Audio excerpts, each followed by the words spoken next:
Bonjour à tous, Simon Vesperini. Je suis aujourd'hui à ce qui s'appelle Spa Robinson. Robinson, c'est comme un country club en France. On est au bord de Minskaya More, donc la mer de Minsk, la grande étendue, le grand barrage, cet immense lac qui est à côté de Minsk, qu'on appelle la mer de Minsk. Et c'est un club qui est sympa, il y a le resto, il y a l'hôtel, il y a spa, jacuzzi. Et c'est là que je me trouve aujourd'hui, où, vous savez, après mes vacances, j'avais besoin de me détendre un peu. Alors, 2022, avant tout, bien sûr, je ne vais pas faire comme votre président, vous dire que je vous emmerde. Non, non, je vous souhaite vraiment une bonne année, sincèrement, du fond du cœur. Même si vous n'êtes pas, vous savez, traité, je vous souhaite évidemment une excellente année. Je ne vais pas souhaiter que l'année vous apporte quelque chose. Je ne vais pas vous dire je te souhaite que 2022 t'apporte la santé, la réalisation de tes projets. Non. Par contre, je vous souhaite, vous, de vous donner les moyens, de vous apporter à vous-même ce dont vous avez envie, ce qui est important pour vous. Et après, évidemment, bien que le ciel vous aide. Et qu'il vous aide pendant cette année et les années qui suivent aussi. Maintenant, plus directement, le sujet de cette vidéo. 2022. Est-ce l'année de tous les dangers?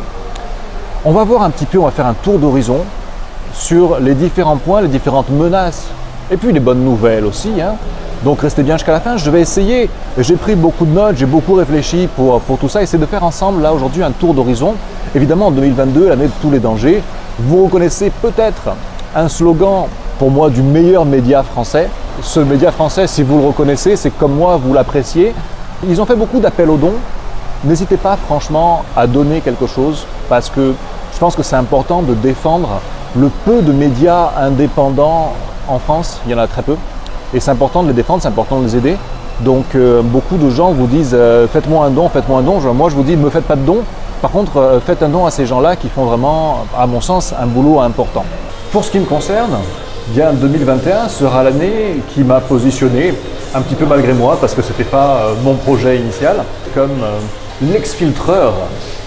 J'ai été flatté et puis je suis heureux, satisfait, même fier d'avoir pu aider pas mal de gens à quitter la France, à s'installer au Bélarus ou ailleurs, puisqu'il y a eu les deux côtés. Quand on quitte un pays, il y a effectivement où est-ce qu'on va aller, mais il y a comment on peut le quitter. Donc pour les gens qui ont voulu venir vivre au Bélarus, ça a été, je dirais, plus simple. Parce que j'ai pu leur fournir un service total, c'est-à-dire vous venez, on fait ci, on fait ça, on fait ça. J'ai pu les suivre de A à Z et quelque part, en toute humilité, les installer sur place. Et après, des gens qui veulent simplement quitter la France, bien on a pu, et ça c'est vraiment ce sur quoi je vais mettre l'accent maintenant en 2022, voir avec eux leur situation, quoi faire, quoi mettre en œuvre pour être libre géographiquement, pour aller vivre où ils voulaient. Donc ça a été pour moi le grand thème 2021 et c'est vraiment celui que je vais développer en 2022. Mais évidemment, bien, je vais demeurer, si Dieu veut, à Minsk. Je vais vivre en Biélorussie comme je l'ai fait jusqu'à présent et je vais toujours aider les gens à s'installer dans ce pays. J'espère même d'ailleurs développer et puis pour ne rien vous cacher, il y a vraiment beaucoup de demandes. Et je me pose la question de savoir est-ce que je ne vais pas peut-être embaucher plus de gens pour pouvoir faire face à la demande actuelle. En même temps, et ça m'amène au sujet vraiment que je voulais aborder là maintenant de suite, on va aller au point par point, mais le sujet suivant, c'était le sujet de la situation en France. Clairement, je le répète depuis avril 2020, donc rien de neuf là-dedans, mais vous avez un nouveau couvre-feu, vous aurez de nouveaux confinements. Je pense que la France, en rapport aux pays voisins, l'Allemagne, je pense à l'Allemagne, je pense aux Pays-Bas, je pense au Luxembourg, à ces pays-là qui ont déjà reconfiné. Je pense que la France y va mollo parce que 2022, c'est une année des élections. Là aussi, les dangers qui se profilent à l'horizon, c'est qu'à mon sens, une fois qu'il n'y aura plus ce challenge de devoir convaincre, de devoir plaire pour les élections, ils vont être en roue libre, ils vont vraiment se faire plaisir. Bon, ils se font déjà plaisir à l'heure actuelle, me direz-vous. Moi, je disais que le vaccin deviendrait un jour obligatoire. Ben voilà, là, il est en passe de devenir obligatoire. Ma vraie inquiétude, c'est que aujourd'hui, vous pouvez prendre l'avion en ayant un test PCR négatif. Vous pouvez sortir du pays avec un test PCR négatif. Et puis pour les gens qui sont vaccinés, évidemment avec un certificat de vaccination. Mais demain, le pass vaccinal veut dire que si vous n'êtes pas vacciné, grosso modo, vous n'avez plus de passe sanitaire, plus de passe. Donc vous ne sortez plus du pays. Alors, je vous rassure, pour les gens qui vont vouloir venir vivre au Bélarus, qui feront appel à mes services, jusqu'à présent, confinement ou pas, frontières fermées ou pas, on a toujours trouvé des solutions. Alors, je ne dis pas que je l'ai déjà, puisque je n'ai pas déjà le problème. Mais j'ai bon espoir qu'au moment où le problème se posera, s'il se pose, nous trouvions encore une fois la solution. Vous savez, il y a des gens qui arrivaient à fuir l'URSS, hein. Ils arrivaient à franchir le rideau de fer. Pour ceux qui veulent, on arrivera toujours. Mais effectivement, pour les gens qui pensent à l'expatriation, qui pensent à quitter le pays, là se pose devant vous une vraie échéance, un vrai problème, un vrai sujet de réflexion. Si le pass vaccinal rentre en vigueur totalement, vous aurez une nouvelle difficulté. Donc éventuellement, si vous avez ce genre de projet, maniez-vous maintenant que c'est moins compliqué que ça ne pourrait l'être demain.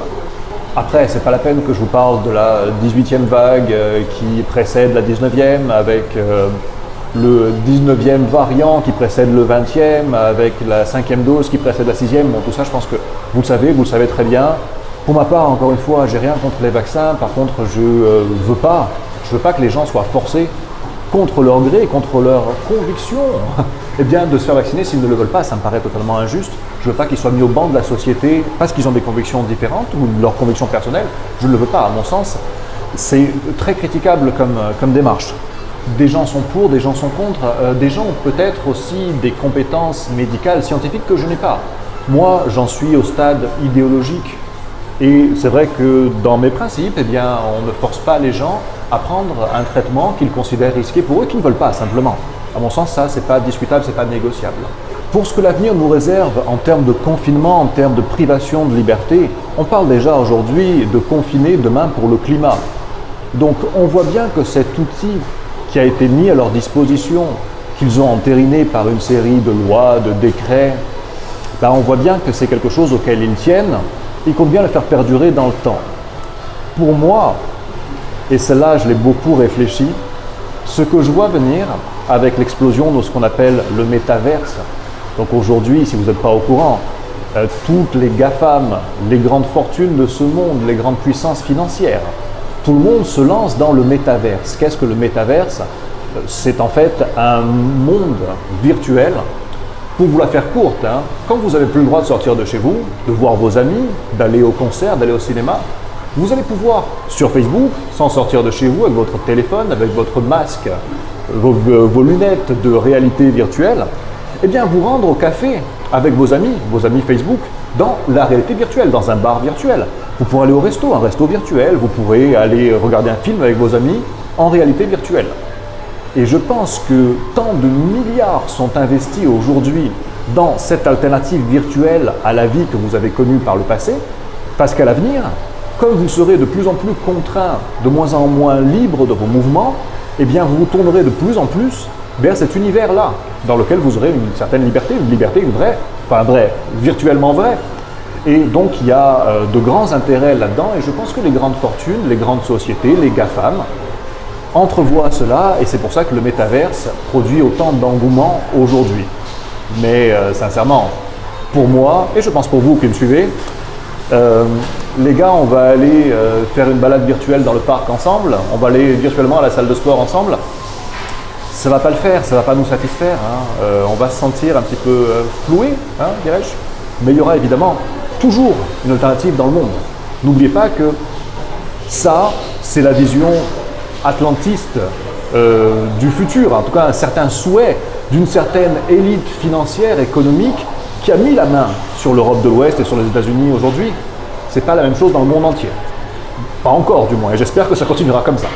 Le volet suivant, évidemment, c'est les élections présidentielles en France en 2022. Il y a évidemment des candidats qui me paraissent mieux que d'autres. Pour ma part, si vous attendez de la part d'un candidat ou d'un autre qu'il vous apporte la vie que vous voulez, vous vous trompez. Vous vous trompez, vous perdez du temps. Vous êtes les seuls responsables de votre vie, de votre existence, hein. Personne ne va changer votre monde à votre place, fût-il élu ou pas. Après, les élections auront-elles même lieu? Je ne sais pas, peut-être. Ou peut-être qu'on considérera qu'à cause du Covid, vous ne pouvez pas aller voter. Ou peut-être, certainement, que vous aurez le vote par correspondance. Je vois ce que ça a donné aux États-Unis. Bon, après, pour vous donner le fond de ma pensée là-dessus, que ce soit un candidat ou un autre, vous n'avez pas le choix. Vous ne votez jamais que pour des candidats du système. des candidats qui sont alignés avec les intérêts des grandes puissances économiques qui mènent la barre dans cette partie-là du monde. Et si c'était des vrais ennemis du système, eh bien comme les vrais ennemis du système, ils seraient censurés, jetés aux oubliettes médiatiques, assassinés médiatiquement, et ils ne seraient certainement pas sur les grandes chaînes de télé, sur les grands médias nationaux, certainement pas. Je vous amène à réfléchir à ça. Après, si vous avez encore foi dans ces choses-là, eh bien oui, évidemment, je vous souhaite que le candidat qui vous intéresse soit élu, et je vous souhaite qu'il apporte ce que vous attendez de lui. Il y en a qui clairement ont des propositions intéressantes, très intéressantes. Mais à mon âge, on est un petit peu plus réaliste ou désillusionné éventuellement.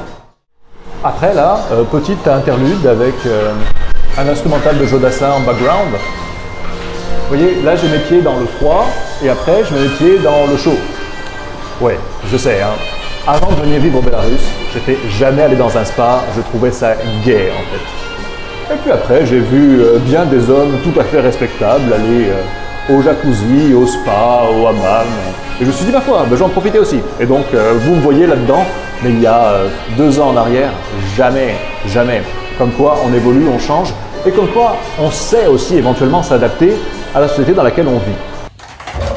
Alors bien sûr, hein, j'aurais pu tourner ma vidéo directement dans le sauna. Mais putain, 90 degrés quand même. Hein. Oui, ou j'aurais pu la tourner dans le hammam.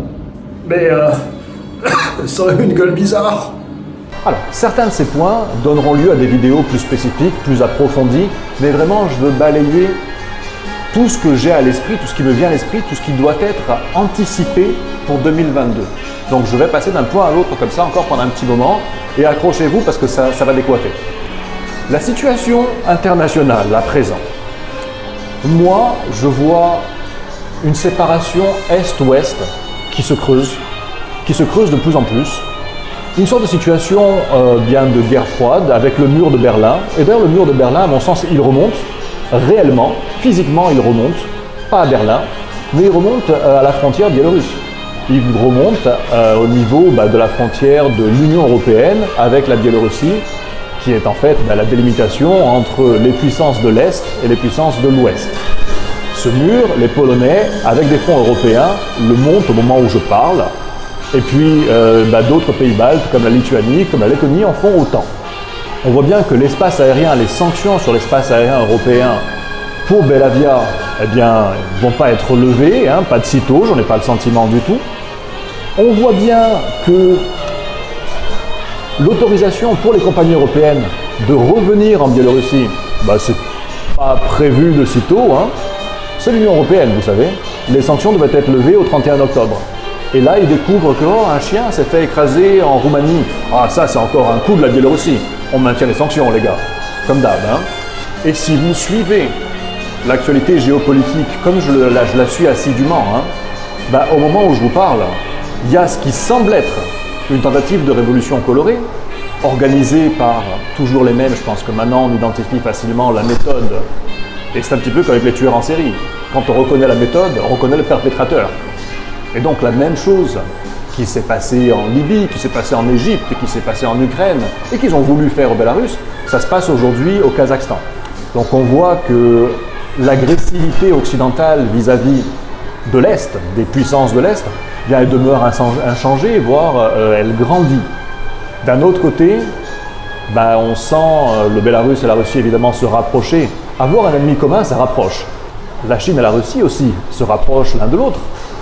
Et éventuellement, même l'Inde, maintenant, qui commence à peser de plus en plus lourd, vient aussi renforcer ces rangs-là. Est-ce intelligent de la part des Américains? Bon, je suis personne pour en juger. Mais stratégiquement parlant, à moins qu'ils aient une bonne idée dans la tête, créer un axe Moscou-Pékin, ça me paraît bien peu profitable aux intérêts américains. Mais je garde aussi à l'esprit que les forces qui dominent l'Amérique, aujourd'hui les États-Unis, ne sont pas forcément au service des États-Unis eux-mêmes. Et je vais me faire traiter de complotiste, mais il y a des gens qui savent de quoi je parle. Et puis, je suis peut-être un complotiste. Mais on m'a traité de complotiste quand je disais qu'il y aurait d'autres confinements, hein. En avril 2020, on m'a traité de complotiste. Et ma foi, t'as pas trop trompé, non? Alors j'espère me tromper là-dessus. Pour ce qui est maintenant plus spécifiquement du Bélarus, bon, le pays reste sanctionné de toutes parts par les démocraties occidentales.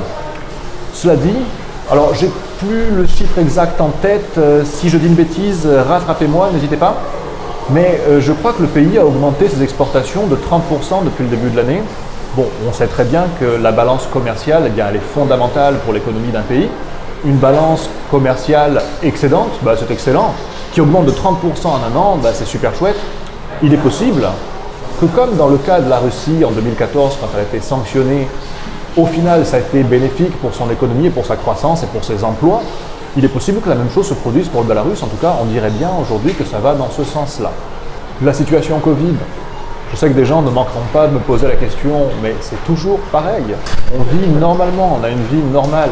Vous voyez des gens passer, matez pas les filles en maillot qui passent derrière moi d'ailleurs, ni les vieux messieurs. Mais si vous les matez, vous vous rendez compte qu'ils n'ont pas de masque, moi non plus, et on vit normalement.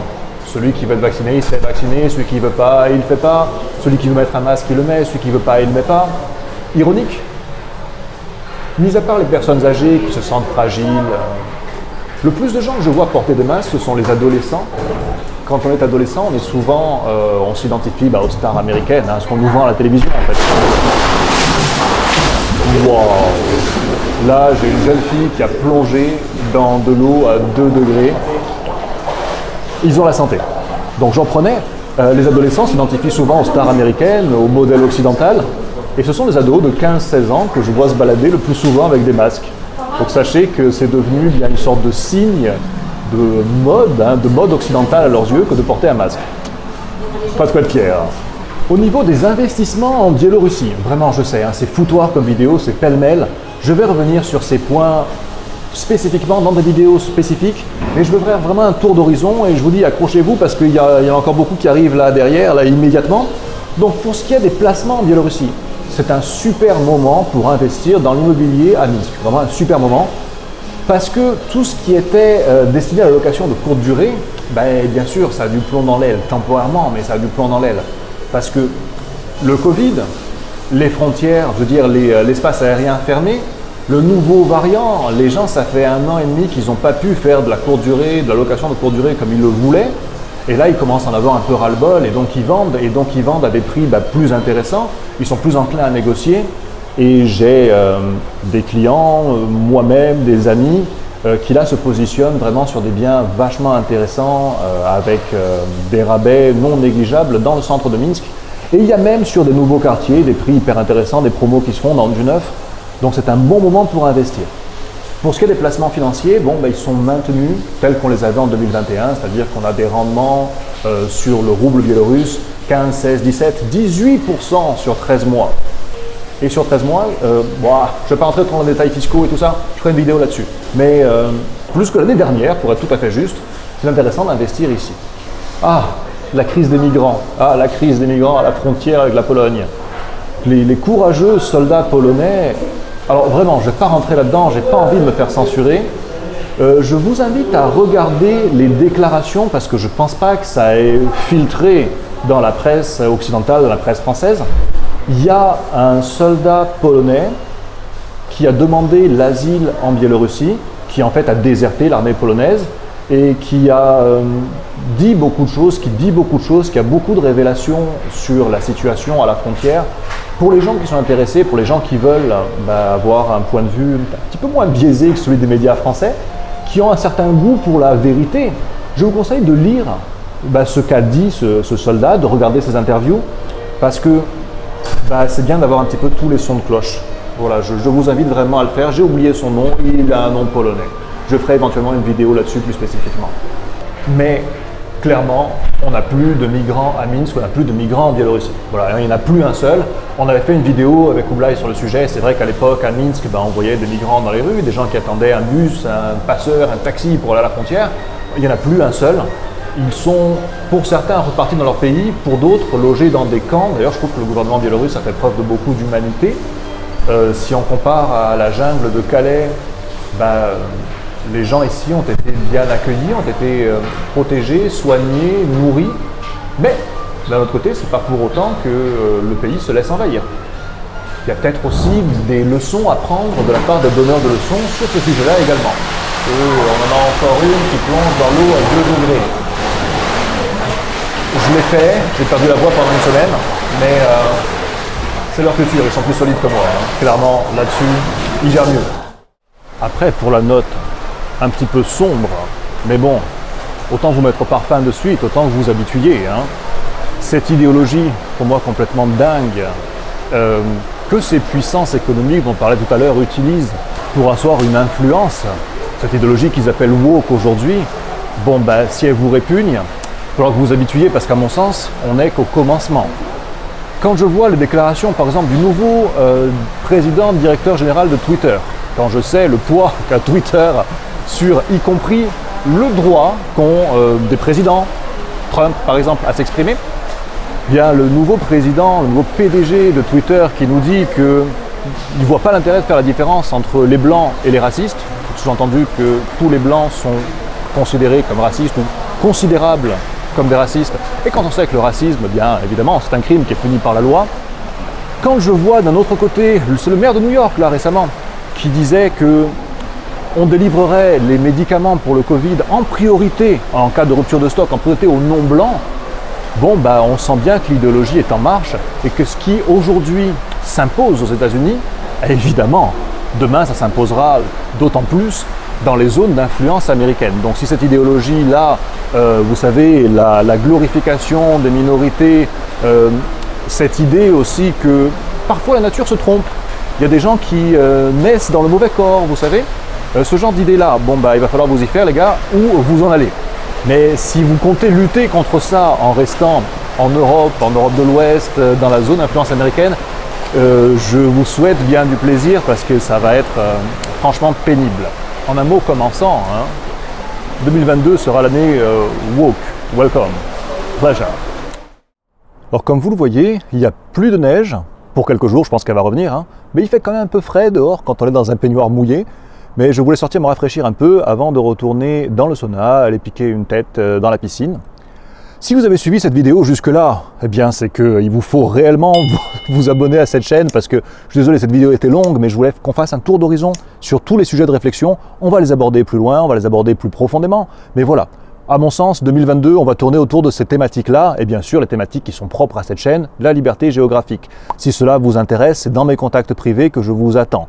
Parce que là, je me prépare à apporter vraiment des solutions vraiment cool. J'ai beaucoup bossé là-dessus récemment et j'espère pouvoir aider un maximum de gens, y compris les gens qui n'ont pas les moyens de partir. Parce que l'idée c'est ça, l'idée c'est de pouvoir aider les gens. Les gens qui ont les moyens, on les aide. Et ils se sentent aidables. Mais les gens qui n'ont pas les moyens, eh ben c'est eux qui ont le plus besoin d'aide. Donc ce que j'ai voulu mettre en place, c'est aussi des solutions pour aider les gens qui n'ont pas les moyens de partir. Ces solutions, vous les trouverez quand vous serez abonné à mes contacts privés. Donc abonnez-vous, c'est le premier lien en description de cette vidéo. Et si cette vidéo vous a apporté quelque chose, à ce moment-là, eh bien, mettez-y un pouce vers le haut, je vous serai reconnaissant. Je vous dis à bientôt. Ciao.